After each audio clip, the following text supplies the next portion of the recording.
Hello दोस्तों, मैं कस्या की पूनम अपने चैनल में आप लोग का बहुत बहुत स्वागत करती हूँ। जितने में मेरे भाई बहन दोस्त मित्र सब्सक्राइबर हैं उनको मेरा दिल से बहुत बहुत धन्यवाद। और कल जुटिया का व्रत था, तो जुटिया में एक हम लोग को कहानी सुनते हम दादी अम्मा सुनाई थी। वो कहानी मैं सोचती हूँ आप लोग को भी सुना दूँ, क्योंकि वो असली कहानी वही है। और तो किताब वगैरह में तो जो भी दिया गया हो, लेकिन हमारी मतलब दादी सुनाती थी, मेरी अम्मा सुनाती थी कि ज्योतिबंधन महाराज हैं क्या, मतलब उनका जन्म कैसे हुआ और ये सब। तो उसमें कहानी है कि एक राजा थे और एक राजमहल में, मतलब एक महल में एक राजा थे। तो राज्य में, महल में नहीं, राज्य में, एक राज्य में एक राजा थे। तो क्या हुआ कि उनको एक यज्ञ करना था, तो उन्होंने बोला कि मतलब हर आदमी को उन्होंने काम सौंप दिया कि कोई कुछ करा दे, कोई कुछ करा दे। तो उसमें उसी राज्य में एक भाई और बहन रहते थे। भाई उनके राज्य में काम करता था, तो उससे बोले कि तुम आटा पिसवा के लाने का काम तुम्हारा है, गेहूं पिसवा के लाना। तो बोला ठीक है। लेकिन लेकिन संजोग ऐसा कि जिस दिन से राजा ने उसको काम सौंपा, उस दिन इतना पानी बरसे कि पानी खुले ही ना। बड़ा परेशान भाई, बहुत परेशान। घर पे आए तो जब देखो टेंशन टेंशन। और घर में एक उसकी बूढ़ी दादी थी, एक भाई था और एक बहन थी। बहन जब देखे भैया परेशान है तो उसको बड़ा दुख हो। छोटी बच्ची थी, घर में कहीं कोई हंसी में कभी सुनी होगी कि पानी बरसने में कोई सूरज भगवान का आह्वान करे या सूरज भगवान से प्रार्थना करे, जो भी रहा।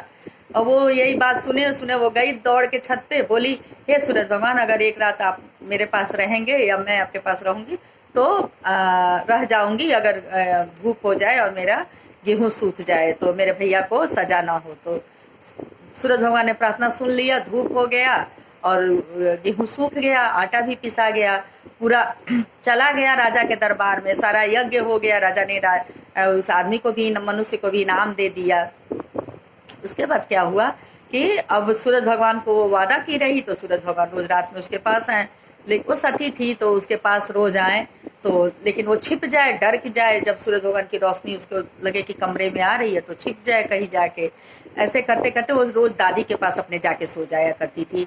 ऐसे कई दिन से सूरज भगवान आए, सूरज भगवान देखते देखते परेशान हो गए, तो वो भी क्या किए कि एक पहले नाली होती थी, जहाँ नल होता था वहाँ पंडोहा उसको बोलते थे, नाली बोलते थे, पंडोहा ही उसको बोलते हैं। वहाँ पेड़ पौधे लगे होते थे, लोग वहीं बाथरूम उथरूम करते थे।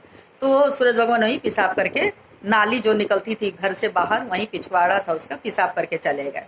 तो पेशाब किए तो वहाँ पे बड़ी सुंदर सुंदर चौराई का साग छोटा छोटा जम गया। तो वो अपना दादी सुबह उठी गई तो देखी बड़ी सुंदर सुंदर छोटे छोटे चौराई के साग लहर रहा है, हरा हरा।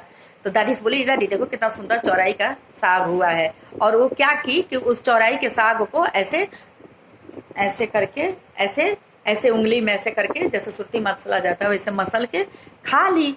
अब क्या हुआ कि जब वो मसल के खाई तो सूरज भगवान का वो था, पेशाब था, तो वो वहीं पे मतलब वो क्या हुआ, एक झलका टाइप का बनने लगा। अब वो झलका धीरे धीरे धीरे धीरे धीरे धीरे बढ़ता गया। 9 महीने बाद उसमें से एक एक बित्ते का, एक अंगूठे भर का, 8 अंगुल भर के, माने एक अंगूठा तो 8 अंगुल भर का एक लड़का निकला। अब वो सती ही हो गई गांव में, भाई अंगूठे से बच्चा हो गया तो सती हो गई। कि वो शादी उदी नहीं की, उसी बच्चे को पालने लगी, दादी के पास रहने लगी। सब लोग उनको माता जी कहने लगे। बच्चा भी उनका बाहर खेलने जाता था, दोस्तों के साथ खेलने जाता था। सब दोस्त कहते थे कि, मतलब गलती से ही दोस्त खेलते थे तो कहते थे अरे बाप क्रिया नहीं, ऐसा ना कहनी, वैसा ना कहनी।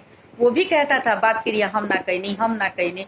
तो सब बच्चे हंसते थे, कहते थे एगो तो इनके बापे के ठेकान नहीं के इनकर बाप हमन अंगूठा से, अरे हथेली से जन्मले, नाम दराइल बरबितन का कहाला बाप क्रिया खा लें। ऐसे बार बार बच्चा सुनता, थोड़ा थोड़ा बड़ा हुआ तो रोने लगा अपनी माँ को। एक दिन पकड़ के कहा, माँ सब बच्चे हमको मजाक उड़ाते हैं, पर तो नाम हमारा बरबितन है, हमारे बाप कौन है। तो माँ से हमेशा पूछता था, लेकिन माँ टाल देती थी। तो वो जानी गई थी, वो तो खुद ही सती थी, तो उनको तो पता ही था कि इसके बाप कौन है। तो बोली बेटा सुबह उठना, और सुबह उठ के सबसे पहले भिनसारा, जो उसको बोला जाता है 4 बजे के बाद, जब सूरज सबसे पहले भगवान लोग का रथ निकलेगा, जो रथ सबसे वाइट सफेद रंग का होगा और उसमें 7 घोड़े सफेद जूते होंगे, उसकी सारथी सफेद, और जो उसमें बैठे होंगे उनका वस्त्र भी सफेद होगा, उनको रथ के आगे रोक के उन्हीं से पूछो कि मेरा बाप कौन है, वो बता देंगे तुमको। सुबह हुआ और रात भर बच्चा सोया नहीं। सुबह जाके भिनसारा रास्ता में खड़ा हो गया, सूरज भगवान का रथ निकला, हाथ जोड़ के खड़ा, बोला नहीं नहीं रथ आगे। सारथी बोला रथ बेटा बाहर किनारे हो जाओ, रथ आगे जाएगा। तो बोला ना, रथ कैसे आगे जाई, हमार बाप के है जे यहाँ अंदर बैठल बा उ बतावे। सूरज भगवान बाहर निकले, उनको तो पता ही था मेरा बेटा है, गोदी में बैठा है, कहे बेटा तुम ही मेरे बेटे हो। तो बोले हमारा नाम इतना खराब है, भर भी तनी कोनो नाम हो। तो बोले कि आज के बाद तुम्हारा नाम उन्होंने ही रखा, ज्योति बंधन रहेगा। आप आज के बाद जो मृतलोक में माताएं पितरपक्ष में अष्टमी के दिन जो माँ व्रत रहेगी अपने बच्चे के लिए, तुम्हारे नाम से हर माँ व्रत रहेगी अपने बेटे के लिए, तुम अजर अमर हो गए आज के बाद। और जो माँ अपना व्रत रहेगी, निर्जला व्रत करेगी, उसका बेटा भी अजर अमर होगा।